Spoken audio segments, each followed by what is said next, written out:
Hi అండి, అందరికీ good morning. మనము బోటి కూరని బయట నుంచి తెచ్చుకొని ఇంట్లోనే ఎలా ఈజీగా క్లీన్ చేసుకొని ఎలా వండుకోవాలో చూపిస్తున్నాము.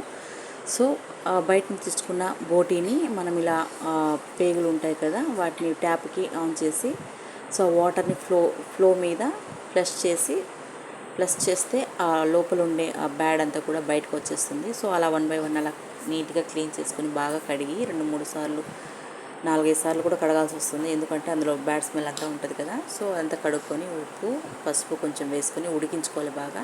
సో ఉడికించుకున్న తర్వాత అలా సన్నగా కట్ చేసి మళ్ళీ క్లీన్ చేసి సన్నగా కట్ చేసి ఇలా పెట్టుకోవాలి రెడీగా. సో దానికి కావాల్సిన పదార్థాలు చూసేస్తాము.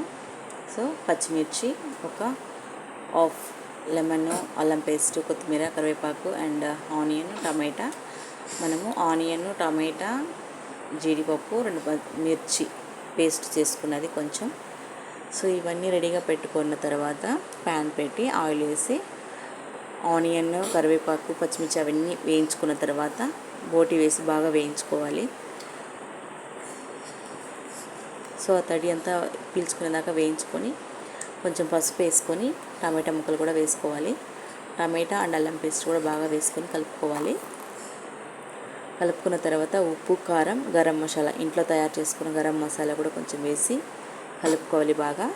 కలుపుకున్న తర్వాత ఇంకొంచెం వాటికి మసాలా పట్టడానికి 1 గ్లాస్ వాటర్ వేసుకొని లెమన్ పిండుకోవాలి. లాస్ట్లో లెమన్ పిండేసుకొని మంచిగా ఉడికించుకోవాలండి. మంచిగా ఉడికించుకున్న తర్వాత కొత్తిమీర లాస్ట్లో చల్లుకొని మంచిగా కలుపుకొని రెడీ అయిపోయింది. ఇక మనము టేస్ట్ చేద్దాము వైట్ రైస్ తోటి. సో ఈ విధంగా వచ్చిందనమాట. మా లంచ్ అయితే ఇలా రెడీ అయింది. మీరేం చేసుకున్నారో కామెంట్లో చెప్పండి, షేర్ చేయండి.